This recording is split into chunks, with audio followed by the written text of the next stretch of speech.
The Essays of Francis Bacon, of Seeming Wise. It hath been an opinion that the French are wiser than they seem, and the Spaniards seem wiser than they are. But howsoever it be between nations, certainly it is so between man and man. For as the Apostle saith of godliness, having a show of godliness, but denying the power thereof, so certainly there are in points of wisdom and sufficiency that do nothing or little very solemnly. Magno conatu nugas. It is a ridiculous thing, and fit for a satire, to persons of judgment to see what shifts these formalists have, and what perspectives to make superficies to seem body that hath depth and bulk.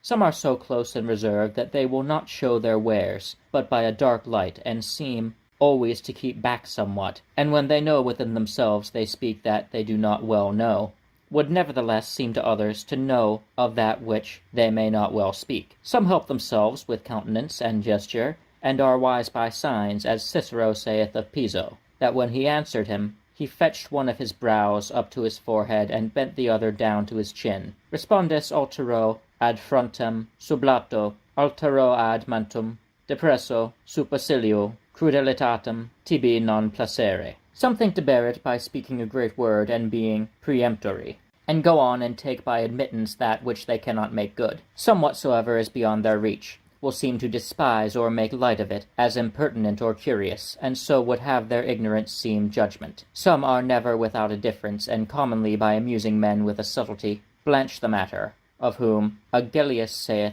hominum delirium, qui verborum minutiis rerum frangit pondera, of which kind also Plato in his Protagoras bringeth in Prodigus in scorn, and make him a speech, and maketh him make a speech, that consisteth of distinctions from the beginning to the end. Generally such men in all deliberations find ease to be of the negative side, and affect a credit to object and foretell difficulties. For when propositions are denied, there is an end of them, but if they be allowed, it requireth a new work, which false point of wisdom is the bane of business. To conclude, there is no decaying merchant or inward beggar hath so many tricks to uphold the credit of their wealth, as these empty persons have to maintain the credit of their sufficiency. Seeming wise men may make shift to get opinion, but let no man choose them for employment. For certainly you are better to take for business a man somewhat absurd than over formal.